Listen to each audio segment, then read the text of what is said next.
and it is Monday night when I record my remote education technology Tuesday video. So first of all, welcome. I hope that you've had a good weekend, a good day. And just a recap. So this is the third episode in this series of videos around educational technology, specifically in connection with remote learning. As you all know, I am a high school principal in New York City, an educator, 15 years in the game. And in this space that we are in with remote education, I want to make sure that that I'm doing my part to provide as many teachers out there as possible with the tools and tricks to really improve remote learning to engage our students.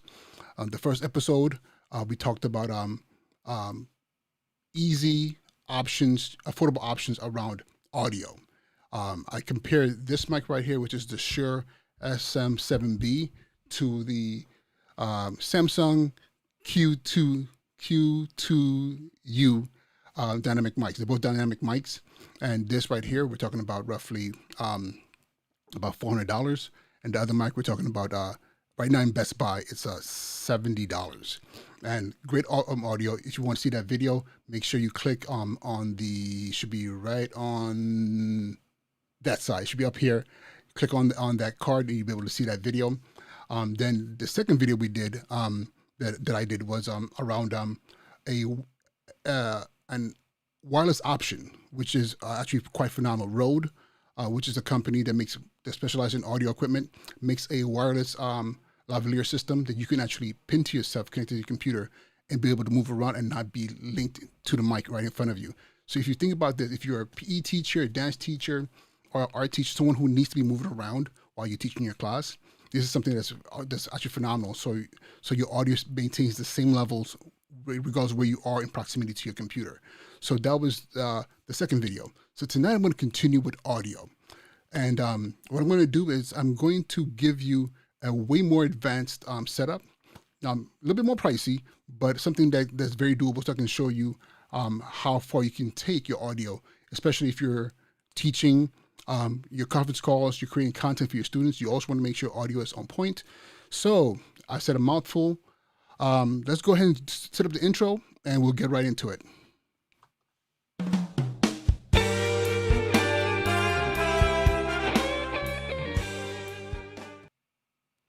So here we are. I just want to make sure my audio is fine. So this is recording live. So those of you who are here right now, this is very, I'm still getting used to it. I record live literally every day, except for Fridays. Fridays I create other content, but every single day I have something going on live. I have to make sure that all my audio settings are on point. And this is part of the space that we're in right now with remote teaching. I'm pretty sure there's a teacher out there right now, someone who's been teaching a class and just flowing, looking in the camera, just flowing, thinking you're doing something amazing, and the kids are trying to get your attention. Mister, we can't hear you. It's happened to me quite a few times. So I have to be quite aware of what I'm doing here. But the same thing that you're doing if you're in a classroom. If you're in a classroom in front of students, sometimes we get ahead of ourselves. We get into that flow, that vibe, and we're thinking we're like virtuosos in this space teaching, and the students are sitting there staring at us, and they don't understand a single thing that we're saying. And sometimes they know that they can see in our eyes we're so excited and we're so into it that they don't have the heart to tell us like, Mr., Miss, you've lost us like an hour ago. So it's very important that we're always paying attention to our environment, especially when we're whether we're in a classroom, especially in this digital space, because one little thing turned off, then it could be all chaotic. That's why you always test your equipment before you start. Especially even if you're only on a laptop, always make sure you're testing and making sure your audio is on point. So tonight, what I'm going to do is I'm going to show you my full-on setup, what I'm using and what I use to get this audio. Usually I try not to have the mic right in front of my face, but I'm going to be using some different camera angles so you can see my setup. And if I jump from different cameras like incoherently, it's just because I'm trying to make sure I'm pushing the right buttons. So before I show you what I use, I'm going to tell you what I use. So right now you already know about this mic. We talked about this in that first video. And this again is the Shure SM7B. It's a legendary mic. It's known for its namesake, Michael Jackson. Apparently, Michael Jackson used this mic to record the Thriller album. So you're going to hear this over and over again. But outside of that, you will see that this mic is actually a mic that you will find a lot of podcasters and even radio personalities using it. I'm a fan of the Breakfast Club in New York City, and that's with Charlamagne the God and DJ Envy and I forget her name. I'm so sorry, sister. I forget your name right now. But the trio, this mic is what Angela Yee. This is the mic that they use in their studio, and so it's a broadcast quality mic. Those of you who are Joe Rogan fans, same thing. It's a mic you're going to see, and then you're going to see a lot of streamers and YouTubers, a lot, tech addicts have this mic. And it's an amazing mic. Like it's an amazing mic. It's going to give you broadcast quality. As you can hear me right now, you're not going to hear the P's hitting hard. You're not going to get that plosives. Like it picks up the nuances of your voice really, really well, and it gives you a kind of warm feeling. Why is this important? You might be thinking, okay, I'm teaching, kids in high school or middle school. Why is that important? Think about it this way. When you are in this online space, it's very important that you realize three things that maintains engagement for a typical content consumer online: audio, lighting, and of course, video. Okay, so if what you're doing is not well, if your audio, first of all, is not on point, you can forgive bad lighting, you can forgive bad video, but it's really hard, very, very hard to forgive poor audio. Because if I can't hear you, then guess what? I more likely don't know what you're talking about, and I'm just going to go to the next swipe, to the next content. Students are the same way in the classroom. If they can't hear you, you can't control if they mute you. You can't control if they turn their cameras off. No matter how much you want to do that, you can't control that. So you have to always think to yourself, what are they hearing when I'm speaking? And the one thing I'm going to tell you about what you find on your laptop, and I've said this before, the camera and the microphone on laptops. And sadly enough, I have a MacBook Pro, and it's top of the line, one of the more expensive laptops.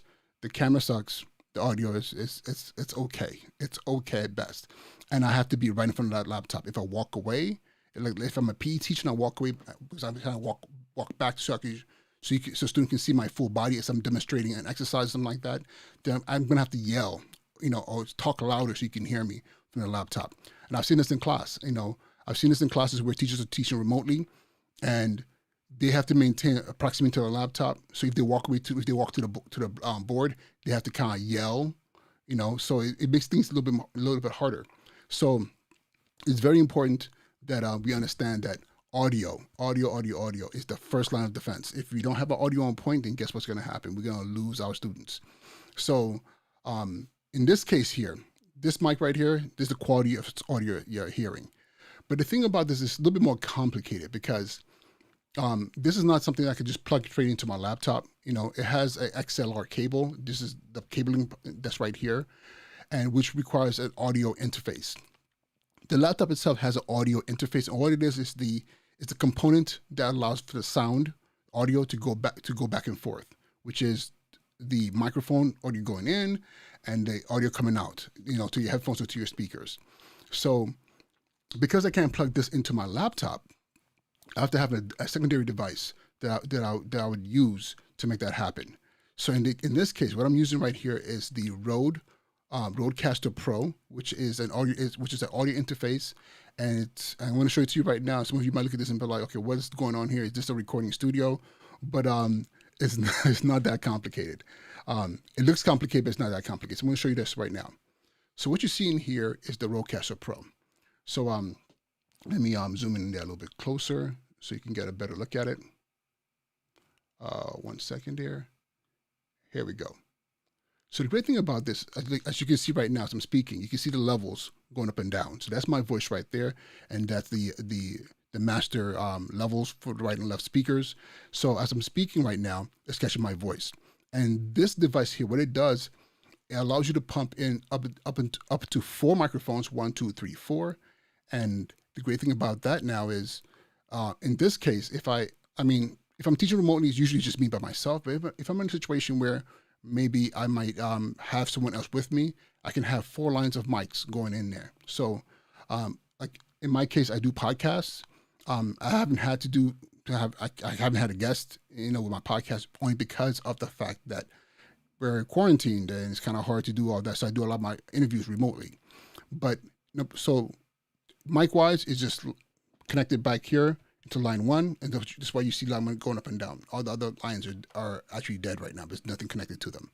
The great thing about this also is that because it's an interface, any audio coming from the laptop, like if I'm playing a video, if it's a Zoom call, pumps through USB straight into my headphones. So it kind of takes over what the laptop does. Then also, if I want to, let's say if I'm teaching a class and I want to play some music, I could plug I literally connect my iPhone right into I can connect my iPhone right by the lightning cable right into the console, and be able to do that as well. I could take phone calls. So let's say I have a guest speaker to the class who might not be able to come in via video. I can call them in, and this will take care of that as well. And then here you have the Bluetooth symbol, which means I can also connect the device here Bluetooth. So my phone could be connected by cable right into it, or by Bluetooth. Or in my case, what I do is I have an iPad that because I teach a film class. So if I'm showing a film scene, I have that connected via Bluetooth because it's on the other side of the table. So as you can already tell, I already have a serious cable management issue here. But hey, I don't really care about that because at the end of the day, I just want to make sure it sounds good. And then the other thing that's awesome about this unit as well is, you see here, these touch pads. So you actually have sounds programmed in here, and you can add your own sounds. So for example, the basic sounds that come in here are like, a kid says something amazingly brilliant in class. I want to give them a shout out. I can go ahead and give them an applause. Another thing I like to do is, how you ask that question to the class, like, hey guys, why is the sky blue? Because somebody tell me, we just talked about this in earth science. Why is the sky blue? And you get that silence for a while and you're waiting. So to kind of like fill the air of that quiet, I can go with crickets. This always has my students cracking up. They always end up start laughing, Then if I want to tell them, hey guys, we have a test coming up, turn the crickets off, start annoying me. We have a test coming up on Friday, so guys, be ready. A test is coming on Friday. So as you can tell, all these pads here, these are all pre-programmed. But the thing too is you can program your own stuff in here, and I have some things programmed in here. So like for example, there's an audio from Tupac that I use for my podcast. It's programmed in here. When they see me, they know that every day when I'm breathing, it's my intro for the podcast as well is programmed in there. And these things are not hard to do. It's literally there's a app that you download onto your laptop. And there you could literally drag and drop your audio files in there, and every single thing has things. So I have music in here that I use for different things, and this is programmable up until this has 3 banks. I think it's more than 3 banks, but you have more than enough space to program sounds in here. So you think about this, like this is audio interface, but it also serves as more than just that. It allows you to add some additional tools in your classroom to really engage your students. So that's how I use the Rodecaster Pro for class outside of my podcast. My podcast, yeah. And I'll be honest with you, this is what I originally got this for, was for the podcast. Until I realized that, wait a minute, this is actually something I can use in class as well. So some of you might be asking, how much is this? Okay, roughly about $500. Okay, whoa, that's too expensive. But one thing I'm going to say is this. I believe that I'm so close. Let me back this up a little bit. Okay, I was like, what? How am I all up in the screen right now? Here we go. So one thing I believe is this. A lot of school districts have spent a lot of money making sure teachers have the tools they need. They've given teachers laptops. A lot of schools districts are giving teachers MacBook Pros, MacBook Airs, and they're not cheap equipment. But of course, you want to equip your teachers with the tools to be successful. I believe that school districts um, need to think beyond the pandemic. It can't just be about what we need right now until this is over and done with. Pandora's box has been open. It's been open, which means that moving to the future, technology is going to be part of what we do. Okay, there will be kids out there. There are kids right there right now who coming to school is a struggle for them, whether it's because of bullying, mental health issues, people who might have agoraphobia and things of that nature, or they might just be sick. So before, what would happen is we would send, work packets to them, or somebody will drop off the work, or there'll be some kind of tutor who shows up, and let's be honest, most of the time they're not doing a really good job. They're just there to kind of like bring the paperwork there and help the best that they can. But if students are able to now access their lessons, the classes remotely and in many cases live from their device at home, okay, why wouldn't we want to make sure that that student is getting the best experience possible? Okay, my students, when they log in for my class, this is what they see. This is exactly what they see. They're seeing high quality video, they're getting high quality audio. Some of you might say, well, you spent a lot of money to make this happen, but this doesn't have to happen for an exuberant amount of money. Okay, you can have a high quality webcam, and this itself, the Rodecaster Pro, which I just showed you right here, this itself is just an option, a higher end option, but there are several lower end options. But the most important thing, like I was saying, with audio, the three things that you want to make sure that you have on point, with instruction, with remote instruction, is audio, lighting, and video. If you can't get all those three things on point together, then what you need to do is focus on the first thing, audio. Again, if I can't hear you, or the audio is not on point, or you're cutting in and out, then guess what? I'm going to move my attention to something else. And this is what our students do all the time. They do it in class while they're with us, and they definitely do it online.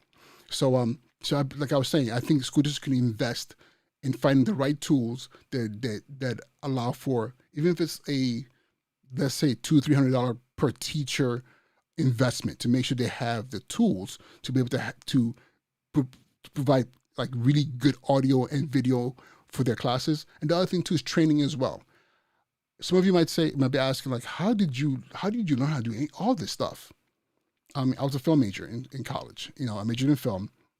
It was well before the digital age. It's just when we were still recording film in my film program. We were still using Super 8 and 10 mil, and VCRs were still the thing of the day, and DVDs were high tech back then. But still, the same principle still applied. Audio still has to be good. Lighting still has to be amazing, and video, because at the end of the day, if you have good audio, you have good lighting so you can see what you're seeing, then video quality is the next most important thing that has to be taken care of. But at minimum, teachers need to have good audio. And for teachers, if you're in this district where you're like, well, this is not going to happen in my district, then I would suggest you invest in yourself. Go to Best Buy. The Samsung Q2U is a USB microphone. You can plug straight into your laptop, USB. And I believe there's another one, the ATR 2100. Also, it has the USB-C connector as well. So you can plug that into your laptop, and that's all you need. And what happens, you just have to go into your laptop, change the settings, select that item. Your computer would automatically recognize it, and you use that as your audio your audio interface. And that's it. Like I said, again, this setup here is a little bit more complex, but the reality is, once you understand how it all fits together, it's not hard at all. It's just a question of whether or not you need something as complex as this. If you need something as complex as this. In my case, because of the podcasting that I do, and then the fact that I'm also create content outside of teaching and leading my school, then I have this set up. But in the case where if you're teaching a classroom, this could be great, a great investment for you, especially if you want to go a little bit above and beyond. But this is not necessary. There are much more affordable options. And I think that's it right here. I just wanted to show you another option for how you can improve your audio utilizing something like the Rodecaster Pro. All this equipment that I share with you, I'll make sure I have it on in the description and for this video as well. I'm also including links to Amazon. If you use those links, the show does get a little what is it called? A little it doesn't cost you anything more. The show gets a little kickback from Amazon, which helps me, continue to produce this kind of content. But at the same time, I would say this: shop, because there are awesome good deals out there. I will list the names of these equipments, and again, we're educators, so we're always trying to find the best deal possible. And there are always good deals out there. Even in a lot of equipment, some of this equipment you can even find refurbished and used for a great deal. The most important thing is to make sure that that you're providing the best possible content, the best possible extension of that content to your students to keep their attention. I want to say this one last thing before I go. Remember, as an educator, you are now a content creator. We've always been content creators. Okay, we've always taken information, digested it, made sense of it, and regurgitate it to our students in a way that they can take it themselves. Isn't that what happens when you go on YouTube and you watch a video and you see 1,000 videos on the same topic, and you find that one person who explains it to you so much better than everybody else, And we usually say that person is a natural teacher. We say that person is a great teacher. That person should be teaching. They're natural at it. Those of us who are teachers, and this is what we do as a profession, we are now realizing that that's what we've been doing all along, creating content. It's just that our content went straight from book to our heads to our students in our classroom. But now there's a new medium that we're using, which is this space, the social media, the internet. So we need to make sure that we're providing content in a way where we're competing in a high level with all the other distractions online for our students. If we don't, so that means we have to sound just as good, look just as good, and be just as creative in the way we disseminate our content. And technology really helps that a lot. So again, thank you so much for the time that you spent. It's been about a little over 20 minutes. These are really short. And also, I always take questions. If there's any questions, right now the comments are not popping, but it's okay. You can always leave me questions in the comments later on, and I always try my best to respond to them. And I'm also taking topic ideas. So if there's any topic ideas you might have around ed technology, ed tech, please let me know so that I can do some research and present that to you as well. I don't profess to be an expert at this, but I really believe that this is where we're heading, and we need to have more people, more voices in this arena, really supporting teachers in making a headway in technology, especially with online technology and remote instruction and distance learning.